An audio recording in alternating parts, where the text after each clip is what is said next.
लुबनान का सबसे मालदार आदमी एमल अल-बस्तानी था। उसने अपने लिए एक खूबसूरत इलाके में जो कि बैरूत के साहिल पर था कब्र बनवाई कि मरने के बाद मुझे इस कब्र में दफन किया जाए।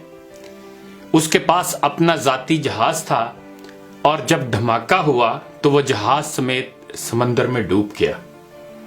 लाखों डॉलर खर्च करने के बाद उसके जहाज का पता तो चल गया, लेकिन लाश नहीं मिली जिसे उस कब्र में दफन किया जाए जो उसने अपने लिए बनवाई थी। बरतानिया का एक बहुत ज्यादा मालदार आदमी एक यहूदी रूथ तशलर था।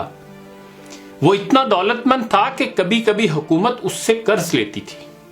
उसने अपने अजीमुशान महल में एक कमरा अपनी दौलत रखने के लिए मुख्तस किया था जो कि हर वक्त सेमो जर से भरा रहता था। एक दफा वो उस कमरे में दाखिल हुआ और गलती से दरवाजा बंद हो गया। दरवाजा सिर्फ बाहर से खुल सकता था, अंदर से नहीं। उसने जोर जोर से चीखो पुकार शुरू की, लेकिन महल बड़ा होने की वजह से कोई उसकी आवाज न सुन सका।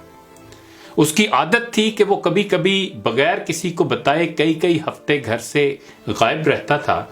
जब वो किसी को नजर न आया तो घर वालों ने सोचा कि हस्बे आदत कहीं चला गया होगा। वो बराबर चीखता रहा, यहां तक कि उसे सख्त भूख और प्यास लगी।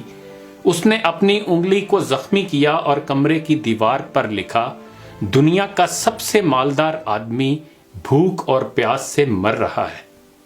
उसकी लाश कई हफ्ते बाद दरियाफ्त हुई। ये पैगाम है उन लोगों के लिए जो समझते हैं कि मालो दौलत ही हर मुश्किल का हल है और दुनिया की हर जरूरत इससे पूरी की जा सकती है। दुनिया से जाना एक बड़ा हादसा है, लेकिन हम नहीं जानते कि कब, कैसे और कहां जाना है। इंसान सफर पर जाता है और फिर वापस आता है, घर से बाहर जाता है और फिर लौट आता है, लेकिन जब दम निकल जाए तो फिर कोई लौट नहीं सकता। मुबारकबाद के काबिल हैं वो लोग जो किसी पर जुल्म नहीं करते, न किसी से नफरत करते हैं, न किसी का दिल तोड़ते हैं और न अपने आप को किसी से बरतर समझते हैं, इसलिए कि सबको जाना है। एक आदमी टैक्सी में बैठा तो देखा कि ड्राइवर कुरान सुन रहा है। उसने पूछा, क्या कोई आदमी मर गया है? उस टैक्सी ड्राइवर ने जवाब में कहा कि हाँ, हमारे दिल मर चुके हैं। कैदी इसलिए कुरान मांगता है कि कैदे तन्हाई में उसका साथी बने। मरीज अस्पताल में इसलिए कुरान मांगता है ताकि अल्लाह उसके मर्ज को दूर करे। और मुर्दा कब्र में तमन्ना करेगा, काश मैं कुरान पढ़ता तो आज कुरान कब्र में मेरा गमखार होता। आज न हम कैदी हैं, न मरीज हैं और न मरे हुए हैं कि कब्र में कुरान की तमन्ना करें। कुरान आज हमारे हाथों में है, आंखों के सामने है, तो क्या हमें इस बात का इंतजार है कि हम इन मुसीबतों में से किसी एक मुसीबत में गिरफ्तार हो जाएं और फिर कुरान को तलब करें? अभी वक्त है।